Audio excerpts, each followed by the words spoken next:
standing on up, standing on up, oh Lord. Wanna walk it on down, shed a little light, oh Lord. Shed a little light, oh Lord.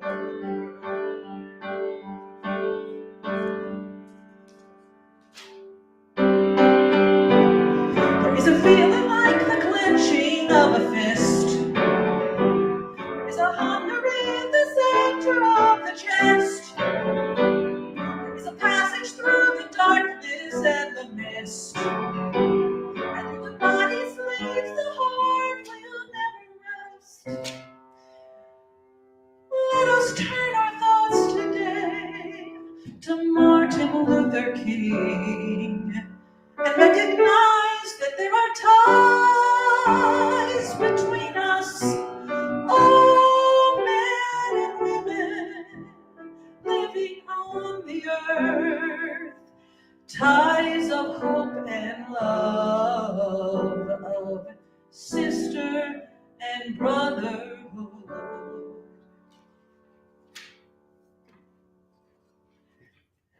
Dr. King's favorite hymn.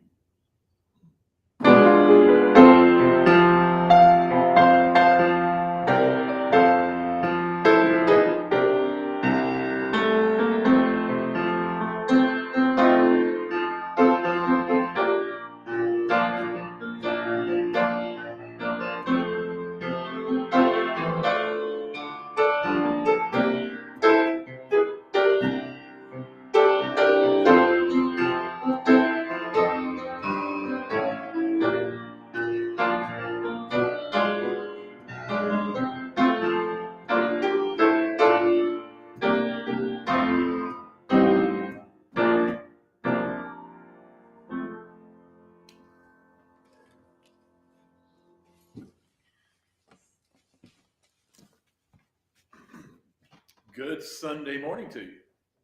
It's good to have each of you here with us, excuse me, this Sunday morning. If you haven't heard, I have been banned from live broadcasting on Facebook for the next 27 days. It happened 2 years ago too. We don't know why. We're still waiting to find out. It's labeled as hate speech, whatever caused it. And you all know me well enough to know that it was probably hate speech because that's what I do. But we are live on YouTube, and we will be rebroadcasting this or recording and broadcasting this. So just know that that's going on. Thanks for those who are watching on YouTube. We're glad that everybody's here today. Reminder that we don't pass the offering basket that's sitting on the back table. Hope that you will find that on your way out today. And for those who are watching online, whether you're watching live or recorded, do encourage you to go to athinkingchurch.org. That's got the letter A in the front of it to learn more about us. And if you're interested in helping us remain broadcasting, we have a pretty low technological broadcast. Any donations you make can help us improve that. And my goal this year is that we do better than just break even like we did last year with our broadcast. So hopefully we get there. For those who may not have heard, our church administrator, Kate, has COVID. And so Monday was already closed in observation of MLK Day in the office. Based on when she tested positive, I suspect she will not be in on Tuesday either, so that she gives that 5-day waiting period. I do know that this morning her fever broke. So she is, it sounds like, on her way to recovery. So, but please reach out to her and let her know that you're all thinking about her. I have 2 readings this morning. Also, before I begin the readings, I want to point out there is this large TV. I probably should speak of that. If you can't see it well from where you're sitting, I'd encourage you to move. We're going to use about a 4-minute video during my talk today. Before we get to the talk, I'd like to do 2 readings for you. The first one comes from Romans chapter 12, verses 17 through 21. And I'm reading from the New Revised Standard Version, the updated edition of that. Hear these words. Do not repay anyone evil for evil, but take thought for what is noble in the sight of all.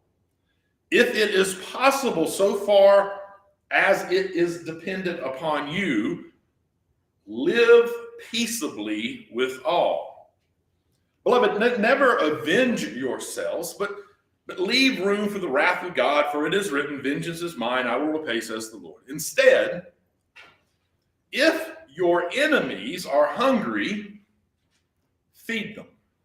If they are thirsty, give them something to drink, for by doing so, you will heap burning coals on their heads. Do not be overcome by evil, but overcome evil with good. We add blessing and understanding to the reading of these words. I also want to share a quote with you from Desmond Tutu, who says, "We must not allow ourselves to become like the system that we oppose.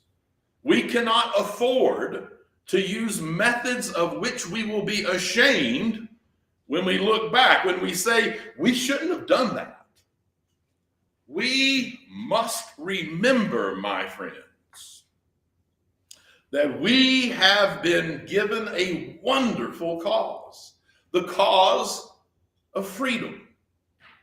And you and I must be those who will walk with heads held high. We will say we use methods that can stand the harsh scrutiny of history.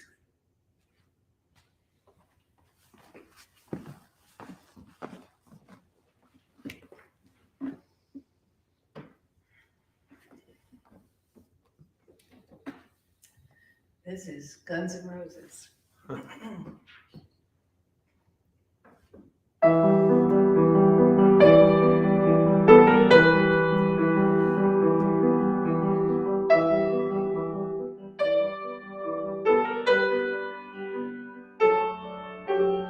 Look at your young men fighting. Look at your women crying. Look at your young men dying the way they've always done before. Look at the hate we're breeding. Look at the fear we're feeding. Look at the lives we're leading the way we've always done before.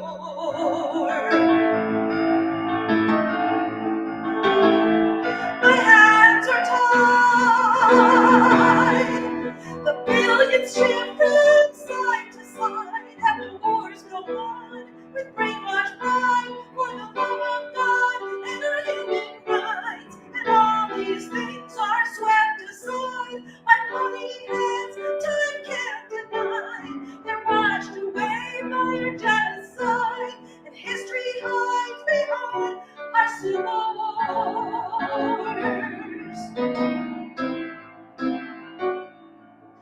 Do you wear a black armband when they shot the man who said peace could last forever?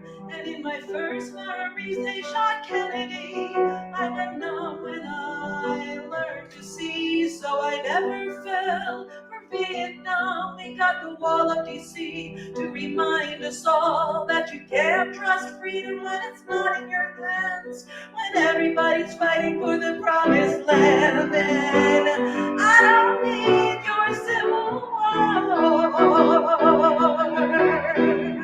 It feeds the rich while it buries the poor. Your power, hungry, selling soldiers in a human grocery store, ain't that fresh? I don't need your civil war. Look at the shoes you're filling. Look at the blood we're spilling. Look at the world we're killing the way we've always done before. Look at the doubt we've followed. Look at the leaders we've followed. Look at the lies we've swallowed. And I don't want to hear no more.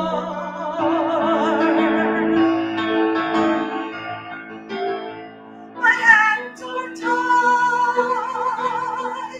for all I've seen has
Guns N' Roses at a worship service. I bet you didn't see that one coming. That was fantastic. I would have never put that together, but man, what a wonderful song to share with us. Thank you for that. My message this morning is entitled MLK and Creative Loving Resistance. The Reverend Dr. Martin Luther King Jr. proclaimed, "The arc of the moral universe is long, but it bends towards justice." Well, I am here to tell you it may bend towards justice, but it does not bend gently. It bends behind the sweat of the brow, creativity of the mind, and love from the soul of those who believe that every living being not only desires justice and equality, but has a right to it. You see, justice is not a passive pursuit. Justice is not a passive pursuit. The moral arc will not bend without encouragement. Dr. King was a living example of the kind of person who encourages the moral arc of history to bend towards justice. He's also an example of the only effective way to bend that arc: non-violently. See, we cannot hope to bring about justice by an unjust means. As King says, hate begets hate, violence begets violence, toughness begets a greater toughness. We must meet the forces of hate with the power of love. It is far too easy to believe that achieving true justice through active, nonviolent resistance is just sort of a pipe dream, that it is a lovely concept, but that it is mostly ineffective when placed within the context of the modern realities of power and dominance. Well, the reality is that nothing could be further from the truth. The reality is that active, non-violent resistance simply doesn't capture the vast majority of the public's attention enough to sell ads and commercials. So the majority of big media groups sort of ignore it and underreport it. We can just look at the Reverend Dr. William Barber's massively underreported Moral March on Washington just last year to see the reality of that. And it may be that another reality is that this kind of change making, this kind of peace making, this active, non-violent resistance is such a threat to the industrial war machine and those who leverage fear and violence and hate in order to continue to propagate their positions that they will do everything within their power to prevent the mass distribution of reports that point to how effective it truly is. As Mahatma Gandhi reminds us, non-violence is the greatest force at the disposal of mankind. It is mightier than the mightiest weapon of destruction devised by the ingenuity of man. I've mentioned Walter Wink before. If anyone's interested, I do have some books here that I'd be willing to lend you. Author and theologian Walter Wink helped us to see that not only is the idea of violence being redemptive a myth, violence, as Dr. King pointed out, begets violence, but there is a better way. He called it Jesus's third way, which is also the name of a small publication that he wrote in the 1980s to show a way to non-violently resist apartheid. And in it, Wink points out, he says, in 1989, there were 13 nations that underwent non-violent revolutions. All of them, except for one, China, were successful. That year, 1.7 billion people were engaged in national nonviolent revolutions. That's a third. Would have been a third of humanity, or nearly that at the time, he says. If you throw in all of the other nonviolent revolutions in all the other nations in the 20th century, he says, you get an astonishing figure of 3.34 billion people involved in nonviolent revolutions. That is 2/3 of the human race. No one can ever say again that nonviolence doesn't work. He says it has been working like crazy. This begs the question, though. What does this look like in everyday life? How do those of us who are not Dr. Kings or Gandhis or Walter Winks begin the work of bending the arc of the universe towards justice while honoring this call to nonviolence? Well, to answer that, I'd like to share with you a story. It's a true story of the Ku Klux Klans. It happened in Knoxville, Tennessee. A book about it called White Flower was written by my friend, singer-songwriter, peace activist David Lamont. And yes, it is a children's book. But let's face it, we're all a little bit of kids at heart. So I'm going to try to cue this up. It is actually read by David, the author himself.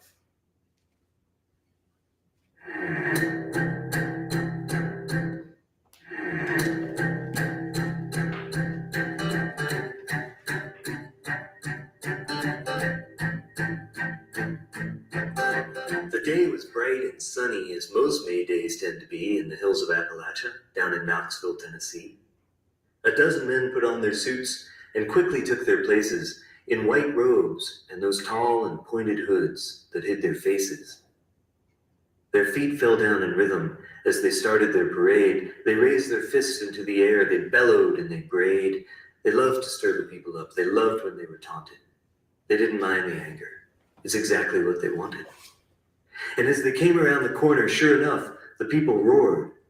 But they couldn't quite believe their ears. It seemed to be support. Had Knoxville finally seen the light? Were people coming around? The men thought for a moment that they'd found their kind of town. But then they turned their eyes to where the cheering had its source. As one, their shoulders crumpled when they saw the mighty force. The crowd had painted faces, and some had tacky clothes, their hair and hats outrageous. Each had a bright red nose. The clowns had come in numbers to enjoy the grand parade, and they laughed and danced that other clowns had come to town that day. And then the marchers shouted, and the clowns all strained to hear, each one tuned in intently with a hand cupped to an ear. White power, screamed the marchers, and they raised their fisted hands. The clowns leaned in and listened like they couldn't understand, and then one held up his finger and helped all the others see the point of all this yelling, and they joined right in with glee. White flower, the clowns shouted, and they reached inside their clothes. They pulled out bags and tore them, and huge clouds of powder rose. They poured it on each other, and they threw it in the air. It got all over baggy clothes and multicolored hair. Now all but just a few of them were joining in the jokes. You could almost see the marchers turning red beneath white cloaks. They wanted to look scary. They wanted to look tough. One rushed right at the clowns in rage and was hauled away in cuffs. But the others chanted louder, marching on around the bend. The clowns all marched on too, of course, supporting their new friends. White power, came the marchers' cry. They were not amused. The clowns grew still and thoughtful. Well, perhaps they'd been confused. They huddled and consulted, this bright and silly crowd. They listened quite intently. Then one said, "I've got it now." "White flowers," screamed the happy clown, and all the rest joined in. The air was filled with flowers, and they laughed and danced again. Everyone loves flowers, and white's a pretty sort. I can't think of a better cause for people to support. Green flower stems went flying like small arrows from bad archers, and white petals covered everything, including the mad marchers. And then a very tall clown called the others to attention.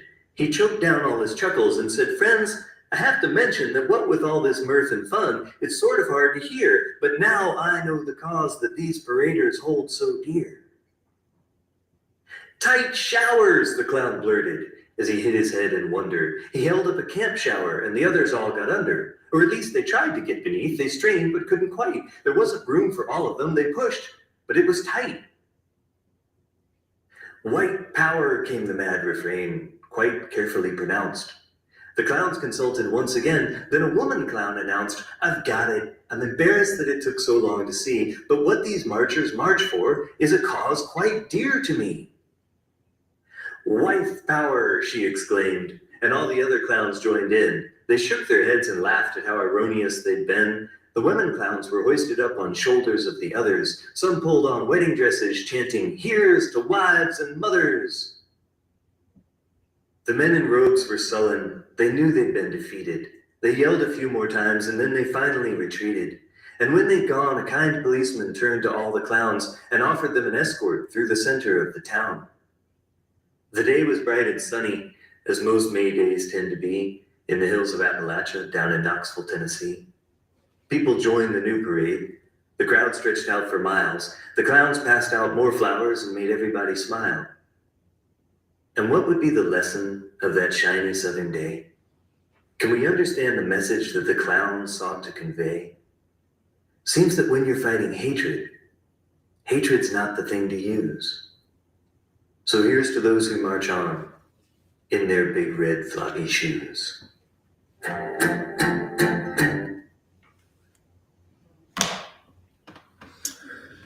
That is nonviolent resistance. Was it inspired by the teachings of Jesus? I have no idea. And it really doesn't matter. What matters is how they resisted hate and domination. They did not respond in kind with hate and domination that was aimed at the other side. They took aim at the silly idea that one race is more important than another, and they let their sharp wits fly in a barrage of puns and general silliness. The reality is that non-violent resistance is actually part of the founding of the U.S. Now, that doesn't mean there wasn't horrific violence in the founding. It just means that part of the U.S. founding is actually built on non-violence. You see, the American colonists initiated three major non-violent campaigns against the British. Against the Stamp Act of 1765, Townsend Act of 1767, the Coercive Act of 1774. And collectively, those played a major role in independence of the colonies, of the 9 colonies in 1775. The reality is there is example after example of this kind of resistance working. Non-violent demonstrations led to the passage of the ratification of the constitutional amendment guaranteeing women the right to vote. Using a variety of non-violent methods, including boycotts, economic boycotts, massive demonstrations, marches, sit-ins, and freedom rights, the U.S. Civil Rights Movement won passage of the Civil Rights Act of 1964 and the Voting Rights Acts of 1965. Apartheid in South Africa was brought down in 1990 through a series of non-violent protests and mass resistance. As Dr. King once reminded us, at the center of nonviolence stands the principle of love.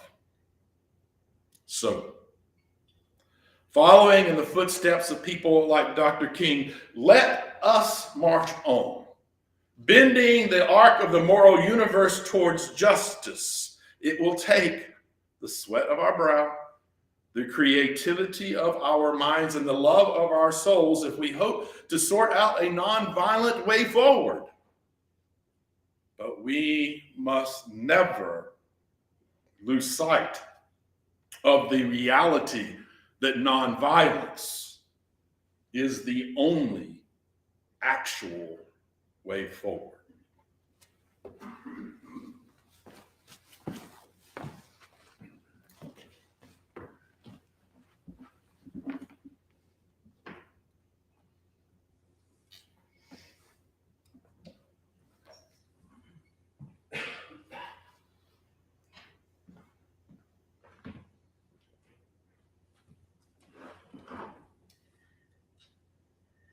So this song is like I look at it like a prayer. This is Coldplay, like 10 years after Guns N' Roses. Me trying to sing like two men today, Axl Rose and Chris Martin. Stevie Wonder and James Taylor. You know?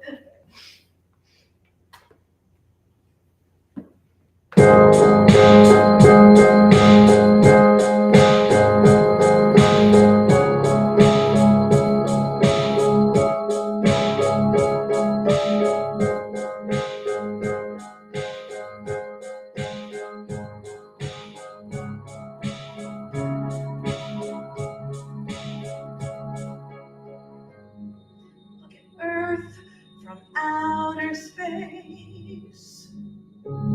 Everyone must find the place. Give me time and give me space. Give me real, don't give me fake. Give me strength, reserve, control. Give me heart and give me soul. Give me time, give us a kiss. Tell me your own politics.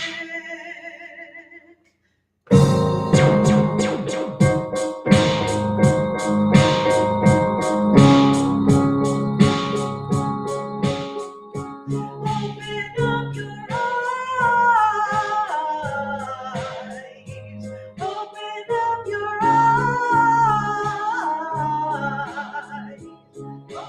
up your eyes. Open up your eyes.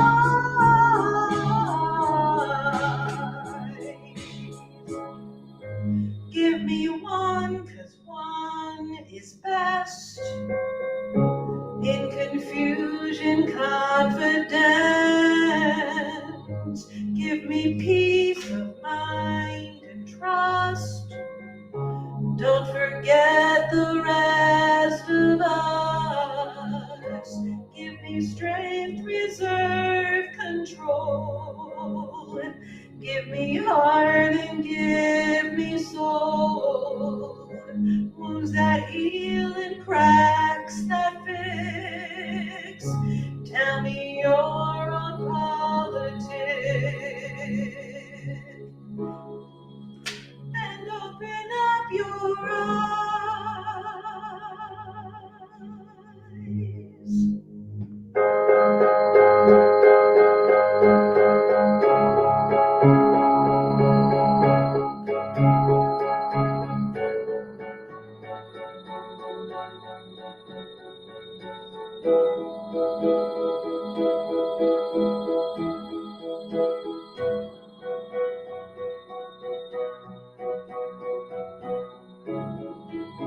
You'll give me love over, love over, love over this.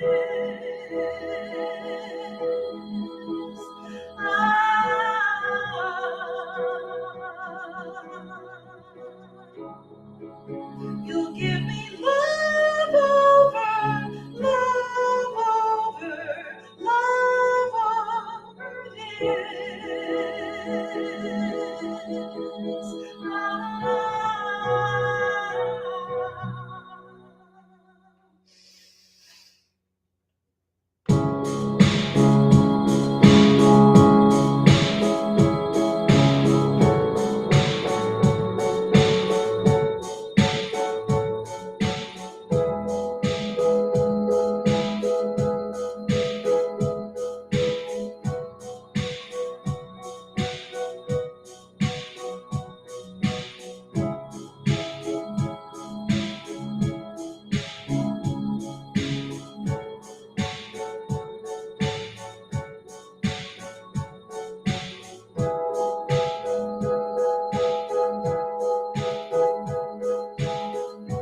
Well, I've been showing all these books. So I'm going to show my book of progressive prayers.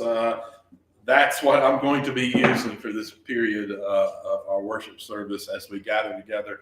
Turn a little more inward. This is a prayer from my book. I'll ask you to accept it in whatever form is best for you, as a meditation, as a prayer, or just a moment to grab hold of the words that you're in need of right now. Let's bow our heads. We have heard the words of the prophets, instructing us to do justice, to love kindness, and to walk humbly. Let us turn our hearts and minds to places in the world where those things sometimes seem difficult to come by. In the struggle for justice for all, in places around the world where there is civil unrest and violence, as people call for change, may justice prevail in a way that no one is left behind and no one is taken for granted. In our efforts to love kindness, we are reminded of the divides that the judgment from churches can, has, and continues to cause.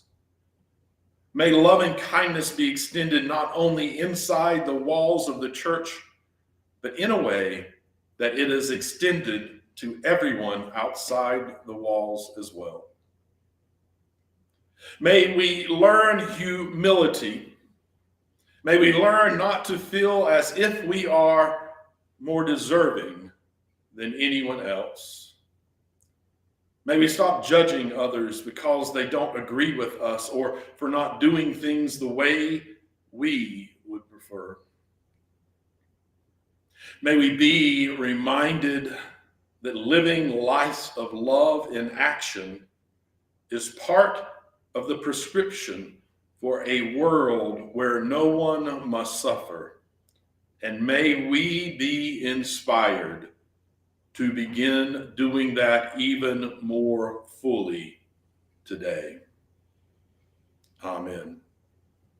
See this blessing. May you walk in harmony with each other and with creation, recognizing that we are one. And may you know love and happiness throughout your life, and may your words and actions bring that love and happiness to all you meet. Dr. King loved this tune of Charlie Parker's.